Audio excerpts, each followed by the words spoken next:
الجزاء عميم الجود والعطاء كاشف الكرب والبلاء عظيم الرجاء كنز الفقراء حرز الضعفاء عالم الأرض والسماء الذي كان نبيا وآدم بين الطين والماء وعلى آله وأصحابه وأزواجه وبناته وعترته أولي الصدق واليقين والصفاء والوفاء. أما بعد فأعوذ بالله من الشيطان اللعين الرجيم. بسم الله الرحمن الرحيم. ومن يكفر بالطاغوت ويؤمن بالله فقد استمسك بالعروة الوثقى لا انفصام لها. آمنت بالله صدق الله العظيم وصدق رسوله النبي الكريم الأمين. نحن على ذلك لمن الشاهدين والشاكرين والحمد لله رب العالمين. قال الله تبارك وتعالى في شان حبيبه مخبرا وآمرا وحاكما إن الله وملائكته يصلون على النبي يا أيها الذين آمنوا صلوا عليه وسلموا تسليما. الصلاة والسلام عليك يا سيدي يا رسول الله وعلى آلك وأصحابك يا سيدي يا حبيب الله. الصلاة والسلام عليك يا سيدي يا شفيع المذنبين وعلى آلك وأصحابك يا سيدي يا خاتم النبيين.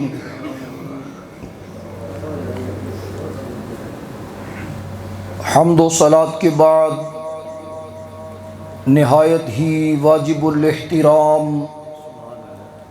معزز و محتشم حضرات علماء کرام، مشائخ کرام، قراء حضرات، نعت خوانان، شیریں لسان، قابل قدر حاضرین و سامعین، عاشقان مصطفیٰ صلی اللہ علیہ وآلہ وسلم، الحمدللہ مالک کے فضل و کرم اور سید الاولین والآخرین حضور تاجدار ختم نبوت صلی اللہ علیہ وآلہ وسلم کی نظر عنایت کا صدقہ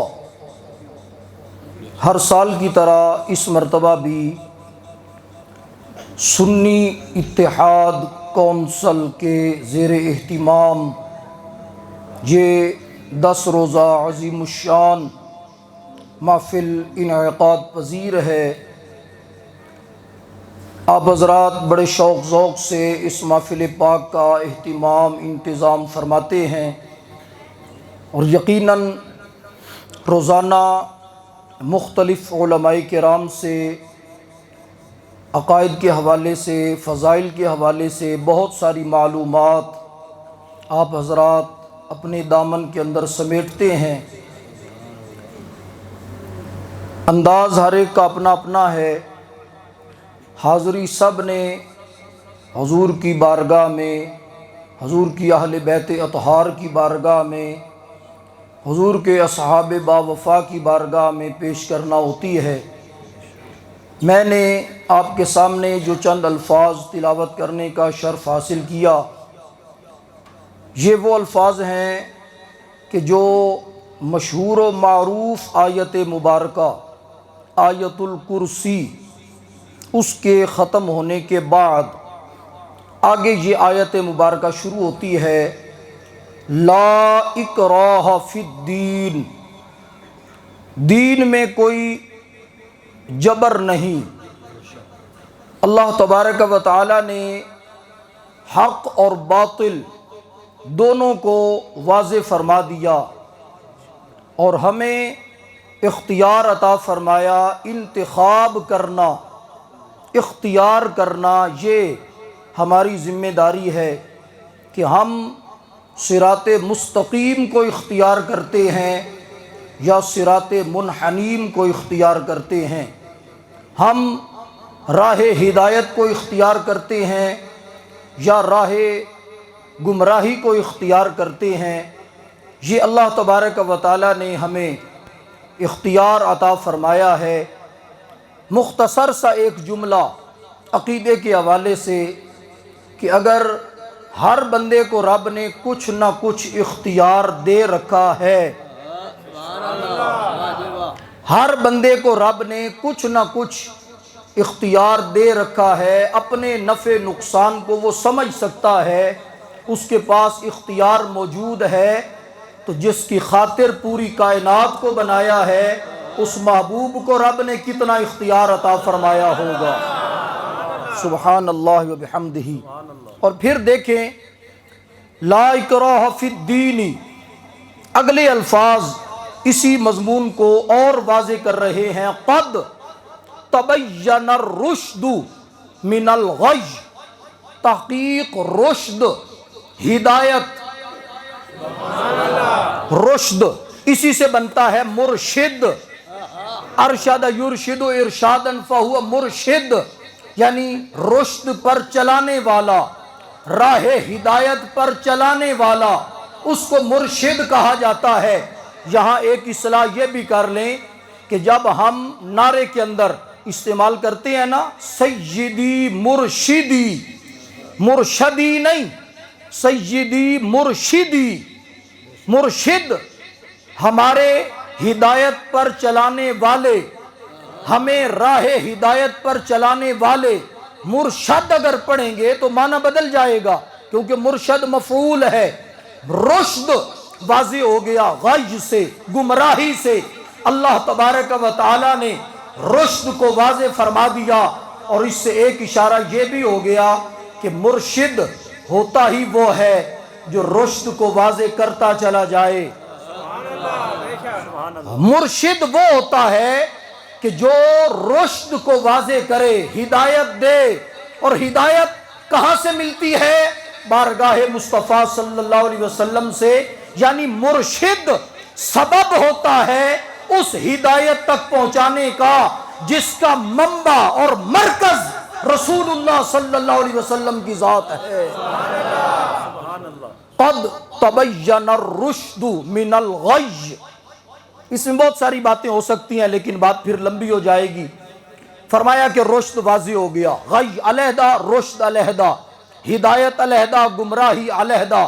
یہ واضح فرمانے کے بعد فرمایا وَمَن یکفر فَمَن یکفر بِالطَّاغُوتِ، جو انکار کرے طاغوت کا، طاغوت بمعنی بت، طاغوت بمعنی کفر، طاغوت غیر اللہ، جو اللہ تبارک و تعالیٰ کے مخالف ہیں، اولیاء اللہ نہیں، وہ تو موافق ہیں، مخالفین کی بات ہے۔ فرمایا فَمَن یکفر بِالطَّاغُوتِ وَیُؤْمِن بِاللَّهِ، جو طاغوت کا انکار کرے، رب تبارک و تعالیٰ کی ذات پر ایمان رکھے، رب تبارک و تعالیٰ کی صفات پر ایمان رکھے، اور جن جن کو رب منوائے، جن جن کو رب منوائے ان تمام کو وہ مانتا چلا جائے۔ فرمایا کہ اس کو انعام کیا ملتا ہے؟ فَقَدِ اسْتَمْسَكَ بِالْعُرْوَةِ الْوُثْقَىٰ، اس نے وہ مضبوط گرہ تھام لی ہے، لَا انفِصَامَ لَهَا، جو گرہ کھلنے والی نہیں ہے، وہ گرہ نہ کھلے گی، نہ اس کے ہاتھ سے چھوٹے گی، نہ ہی وہ گرہ اور وہ رسی ٹوٹے گی۔ یہ بندہ راہ ہدایت پر چلتا چلا جائے گا۔ سبحان اللہ و بحمدہ۔ اب یہاں پر الفاظ آ گئے فَقَدِ اسْتَمْسَكَ بِالْعُرْوَةِ الْوُثْقَىٰ کہ اس نے مضبوط گرہ پکڑ لی، مضبوط گرہ اس نے تھام لی کہ جس کے تھامنے کے بعد پھر وہ گرہ ٹوٹنے والی نہیں، چھوٹنے والی نہیں، اس کے بعد گمراہی نہیں ہوتی۔ وہ مضبوط گرہ کون سی ہے؟ سب جانتے ہیں اس آیت پاک کو، وَاعْتَصِمُوا بِحَبْلِ اللَّهِ جَمِيعًا وَلَا تَفَرَّقُوا، اللہ کی رسی کو مضبوطی سے پکڑ لو، وَلَا تَفَرَّقُوا، اور ایک دوسرے کے ساتھ تفرقہ بازی مت کرو۔ وہ مضبوط رسی کون سی ہے؟ وہ مضبوط گرہ کون سی ہے کہ جس کو پکڑنے کے بعد بندہ ہدایت کے راستے پر گامزن ہو جاتا ہے؟ میں تفسیر کروں، ممکن ہے کسی کو اعتراض ہو، حضور پیر سیال تفسیر کریں، ممکن ہے کوئی مخالف اعتراض کر دے، دنیا کے اندر کوئی بھی عالم تفسیر کرے، دوسرے علماء اس کی نفی کر سکتے ہیں، لیکن میں تفسیر بیان کر رہا ہوں ان الفاظ کی، اس زبان سے جس کو رب فرماتا ہے وَمَا يَنْطِقُ عَنِ الْهَوَىٰ إِنْ هُوَ إِلَّا وَحْيٌ يُوحَىٰ کہ وہ محبوب اپنی مرضی سے نہیں بولتے، رب وحی فرماتا ہے، وہ محبوب کلام کرتے چلے جاتے ہیں۔ سبحان اللہ وبحمدہ۔ حضور علیہ السلام نے اس کی تفسیر فرمائی، اور آپ حضرات جانتے ہیں کہ تفسیر کا سب سے اعلیٰ درجہ کہ قرآن پاک کی تفسیر خود قرآن پاک سے ہی کی جائے، قرآن پاک کی تفسیر خود قرآن پاک کے الفاظ سے ہو، اور تفسیر کا پھر دوسرا درجہ کہ قرآن پاک کی تفسیر ہو اور زبان صاحب قرآن کی ہو، حضور علیہ السلام کی زبان کی، بعد میں پھر اصحاب کی تفسیر ہے، اہل بیت اطہار کی تفسیر ہے، وہ تمام چیزیں بعد کے اندر ہیں۔ اس آیت مبارکہ کی تفسیر خود رسول اللہ صلی اللہ علیہ وسلم کی زبان گوہر فشان سے میرے آقا کریم علیہ السلام نے جو اس مضبوط گرہ کی وضاحت فرمائی، اس مضبوط گرہ کو جو حضور نے بیان فرمایا، وہ گرہ کیا ہے؟ آقا کریم علیہ السلام نے ارشاد فرمایا، الصواعق المحرقہ، محدث ابن حجر حیتمی مکی شافعی، مصباح الظلام فی المستغیثین بخیر الانام علیہ السلام فی الیقظۃ والمنام، ان عربی کتب میں یہ تفسیر موجود ہے۔ میرے آقا کریم علیہ السلام کے مبارک لب ہلتے ہیں، قرآن کے الفاظ کی تفسیر ہوتی ہے۔ کہہ دیں سارے حضرات محبت سے سبحان اللہ۔ آقا کریم علیہ السلام نے تفسیر فرمائی، وہ گرہ کون سی ہے؟ حضور علیہ السلام ارشاد فرماتے ہیں، من احب ابا بکر فقد اقام الدین ومن احب عمر فقد اوضح السبیل ومن احب عثمان فقد استنار بنور اللہ ومن احب علیا فقد استمسک بالعروۃ الوثقی۔ میرے آقا کریم علیہ السلام ارشاد فرماتے ہیں، حضور نے فرمایا جس نے ابو بکر صدیق سے پیار کیا فقد اقام الدین، اس نے دین کو قائم کر لیا، جس نے حضرت عمر سے پیار کیا فقد اوضح السبیل، اس نے راہ ہدایت کو حاصل کر لیا، من احب علی من احب عثمان، جس نے حضرت عثمان غنی سے پیار کیا فقد استنار بنور اللہ، اس نے اللہ تبارک و تعالیٰ کے نور سے روشنی حاصل کر لی، ومن احب علیا فقد استمسک بالعروۃ الوثقی، جس نے علی المرتضیٰ سے پیار کیا اس نے وہ مضبوط گرہ پکڑ لی جو گرہ چھوٹنے والی نہیں، ٹوٹنے والی نہیں، وہ مضبوط گرہ ہے جس کو تھامنے کے بعد بندہ سیدھا جنت کے اندر پہنچتا ہے، راہ ہدایت اسے مل جاتا ہے۔ وہ مضبوط گرا رب تبارک و تعالیٰ نے حضور کی زبان مبارک سے حضرت مولا علی کو ارشاد فرمائی ہے۔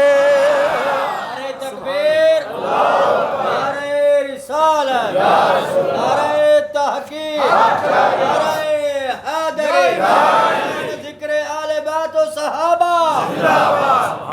سبحان اللہ، سبحان اللہ۔ وہ مضبوط گرا ہے۔ میں نے آنا ہے امام علی مقام کی بارگاہ میں، لیکن میں اپنے عقیدے کے مطابق چلوں گا۔ یہ مضبوط گرا ہے۔ اب اس کو ایک اور رنگ میں آپ سمجھ لیں، بڑی مشہور و معروف حدیث مبارکہ ہے۔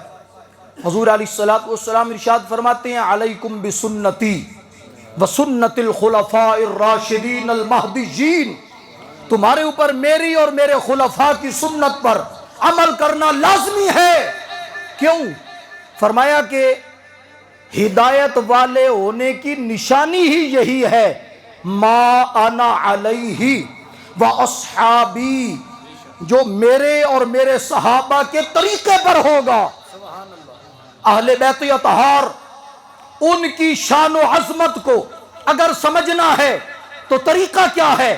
حضور فرماتے ہیں میرے اور میرے صحابہ کے طریقے پر، میرے اور میرے صحابہ کے طریقے پر، یعنی اہل بیت کی عظمت کو بیان کرنے کے لیے، ان کی رفعت شان کو سمجھنے کے لیے طریقہ وہ ہوگا جو حضور کے اصحاب کی زبانی ارشاد ہوگا، جو آقا کریم علیہ الصلوۃ والسلام کا، حضور کا قول مبارک ہو، حضور کا فعل مبارک ہو، حضور علیہ السلام کی تعلیم ہو، آقا کریم علیہ السلام کی تربیت ہو، حضور کے فیض یافتہ ہو، حضور کے تربیت یافتہ ہو۔ وہ جو طریقہ ہمیں دیں گے وہ طریقہ گمراہی والا نہیں ہوگا، وہ طریقہ ہدایت والا طریقہ ہوگا۔ سبحان اللہ، سبحان اللہ۔ یہی وجہ ہے کہ اگر آپ نے اصحاب رسول کی عظمت کو دیکھنا ہو تو پھر روایت کو دیکھیں۔ راوی بہت ساری ایسی حدیثیں ہیں، فضائل سیدنا صدیق اکبر کے، روایت مولا علی کی، جی فضائل سیدنا صدیق اکبر کے، روایت مولا علی کی، فضائل سیدنا فاروق اعظم کے، روایت حضرات حسنین کریمین سے، حضرت مولا علی سے، فضائل حضرت سیدہ طیبہ طاہرہ سیدہ عائشہ صدیقہ کے، روایت حضور علیہ الصلوۃ والسلام کے یاروں سے، حضور علیہ الصلوۃ والسلام کی اہل بیت پاک کے مقدس افراد سے، فضائل اہل بیت کے، روایت حضور کی اصحاب سے، کیونکہ اپنی شان خود تو بیان نہیں کرے گا نا کوئی۔ اگرچہ کچھ مقامات پر ایسی حدیثیں بھی ہیں کہ حضرت مولا علی فرماتے حضور نے مجھے یہ فرمایا، ایسی حدیثیں کچھ ہیں، لیکن عمومی طور پر طریقہ یہ ہوتا ہے کہ شان آپ کی ہو، بیان دوسرا کرے۔ مزہ پھر ہے نا، شان آپ کی ہو، بیان دوسرا کرے۔ مولا علی کے چہرے کو دیکھنا عبادت ہے۔ راوی کون ہے؟ سبحان اللہ۔ اماں جی سیدہ عائشہ صدیقہ، آپ فرماتی ہیں حضرت ابو بکر صدیق نے فرمایا کہ میں نے حضور سے سنا ہے کہ حضرت مولا علی کے چہرے کو دیکھنا عبادت۔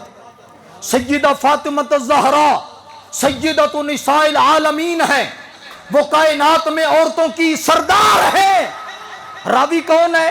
اماں جی سیدہ عائشہ صدیقہ۔ الحسن والحسین سیدہ شباب اہل الجنہ، حسن و حسین جنتی جوانوں کے سردار۔ راوی کون ہے؟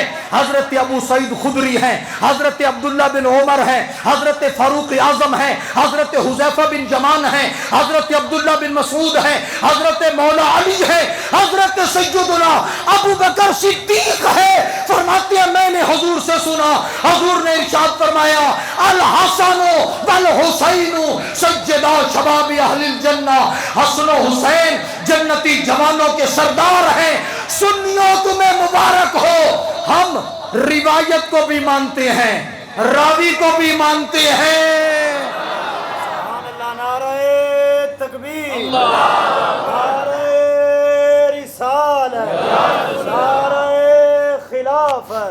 نعرہ حیدری، عظمت صحابہ و اہل بیت، سبحان اللہ سبحان اللہ سبحان اللہ سبحان اللہ و بحمدہ۔ نعرہ آپ نے لگایا بڑا ڈھیلا ڈالا سا جی۔ میں ابھی تقریر کا میں نے موضوع بھی سیٹ نہیں کیا، میں نے تو بھی بہت آگے چلنا ہے اور آپ کو لے کر چلنا ہے۔ ابھی تو میں بنیادی عقیدے کی باتیں بتا رہا ہوں تاکہ عقیدہ مضبوط ہو اور پھر ہم اہل بیت کی بارگاہ میں حاضری دیں۔ یاد رکھیں بے شمار حدیثیں، کلی کی بات نہیں میں کر رہا لیکن اکثریت کی بات کر رہا ہوں، اکثریت احادیث فضائل اہل بیت کے، راوی حضور کے اصحاب، فضائل حضور کے اصحاب کے، راوی سرکار کی اہل بیت اطہار۔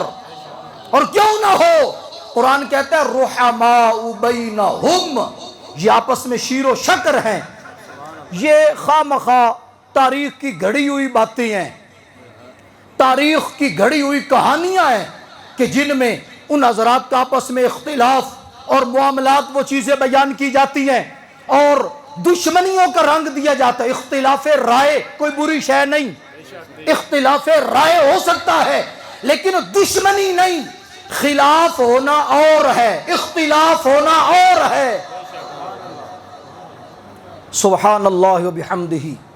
حضور کی اہل بیت اطہار بے شمار احادیث، لیکن عمومی طور پر راوی سیدنا صدیق اکبر، راوی سیدنا فاروق اعظم، راوی سیدنا زید بن ارقم، راوی سیدنا حضرت ابو ہریرہ، راوی سیدنا حضرت جابر بن عبداللہ انصاری۔ سبحان اللہ و بحمدہ۔ آئیں ایک حدیث پاک سماعت فرمائیں، شان حضور کے شہزادوں کی اور زبان حضور کے یار کی۔ چونکہ یہ مسجد ہے نا جامع مسجد فاروق اعظم، تو میں پھر اسی نسبت سے حضرت فاروق اعظم کا حسنین کریمین سے پیار، حضرت فاروق اعظم کا حسنین کریمین سے پیار۔ یہ حدیث مبارکہ الریاض النضرہ فی مناقب العشرہ لکھنے والے امام محب الدین طبری، اس کے اندر یہ حدیث پاک موجود ہے اجمالاً۔ میں جو پیش کر رہا ہوں وہ نور الابصار علامہ سید مومن بن حسن مومن الشبلنجی رحمت اللہ تعالی علیہ کی نور الابصار 2 جلدوں میں، پہلی جلد میں فضائل فاروق اعظم کے باب میں یہ حدیث پاک موجود ہے۔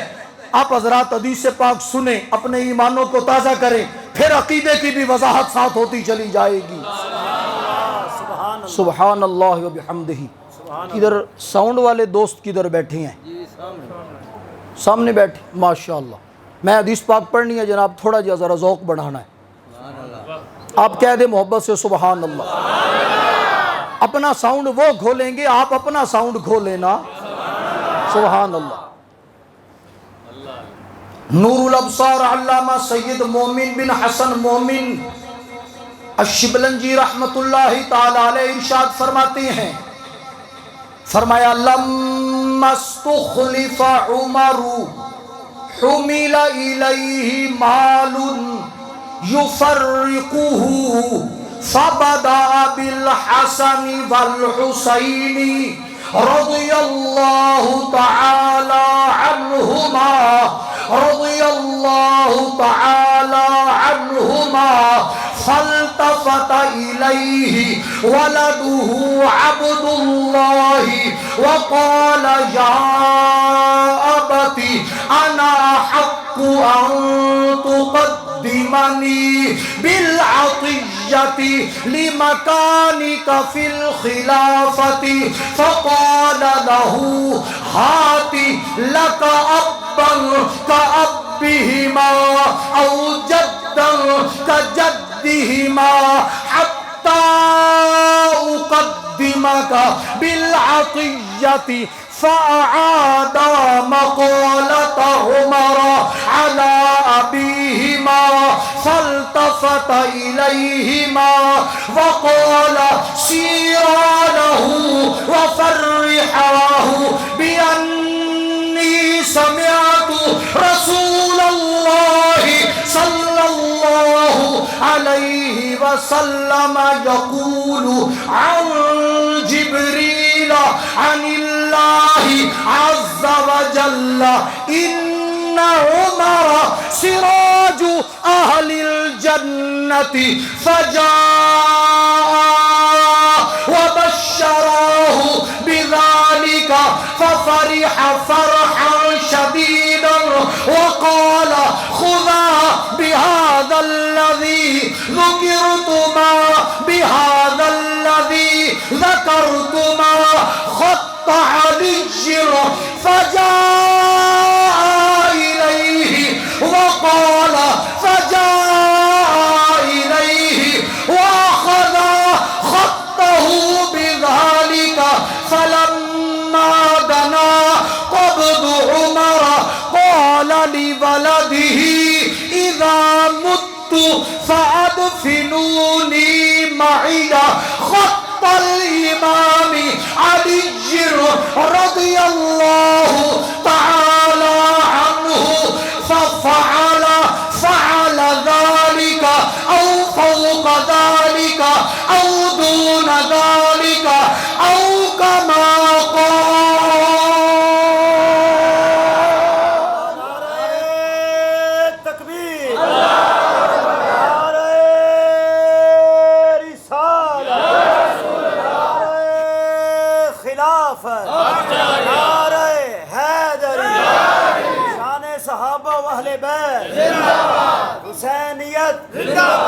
حسینیت یزیدیت کربلا کا شاہ حسین سبحان اللہ کربلا کا شاہ حسین سبحان اللہ حدیث پاک سن کے ایمان تازہ ہوا ہے ہاتھوں کو اٹھا کے بولے نا سبحان اللہ سبحان اللہ و بحمدی آپ کی سبحان اللہ سن کے میرا دل کر رہا ہے میں ایک دو حدیثیں آپ کو اور آج کے دن سنا جاؤں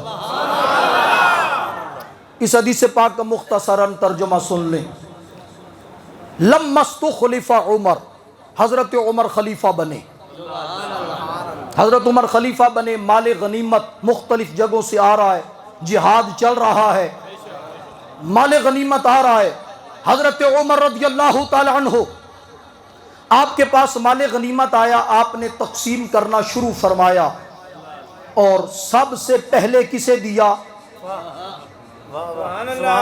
آپ توجہ میری طرف رکھیں نا سب سے پہلے کسے دیا حضرت سیدنا امام حسن مجتبی اور حضرت سیدنا امام حسین علی مقام آپ کو حضرت عمر رضی اللہ تعالی نے سب سے پہلے بلا کر نذرانہ پیش کیا شہزادے فاروق اعظم کے بول پڑے حضرت عبداللہ ابن عمر آپ عرض کرتے ہیں یا ابتی انا حق ان تقدمنی بالعطیۃ لمکانک فی الخلافۃ ابا جی میرا حق بنتا ہے آپ پہلے مجھے دیں کیونکہ میں خلیفۃ المسلمین کا بیٹا ہوں امیر المومنین کا بیٹا ہوں مسلمانوں کے امیر اور حاکم کا بیٹا ہوں سب سے پہلے مجھے دینا چاہیے ابا جی آپ نے امام حسن مجتبی کو پہلے دیا امام حسین علی مقام کو پہلے دیا آپ نے پہلے مجھے نہیں عطا فرمایا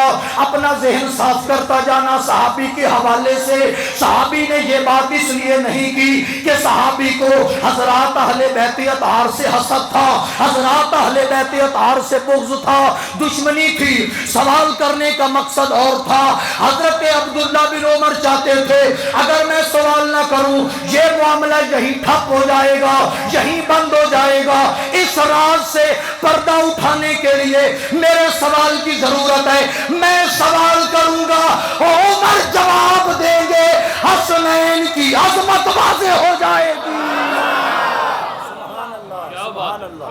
سوال کریں گے تو عظمت کھلے گی نا اگر نہ کرتے تو پھر معاملہ وہی رہ جاتا حضرت عبداللہ بن عمر نے سوال کیا ابا جان آپ نے مجھے پہلے نہیں دیا ان کو پہلے دیا حضرت امام حسن کو حضرت امام حسین کو پہلے ان کو دیا مجھے کیوں نہیں دیا اب حضرت عبداللہ بن عمر کے سوال کا جواب فاروق اعظم کی زبان سے سن اور ایمانوں کو تازہ کر سیدنا حضرت فاروق اعظم رضی اللہ تعالیٰ فرماتے ہیں ہاتی لا کا ابن کا ابہما او جد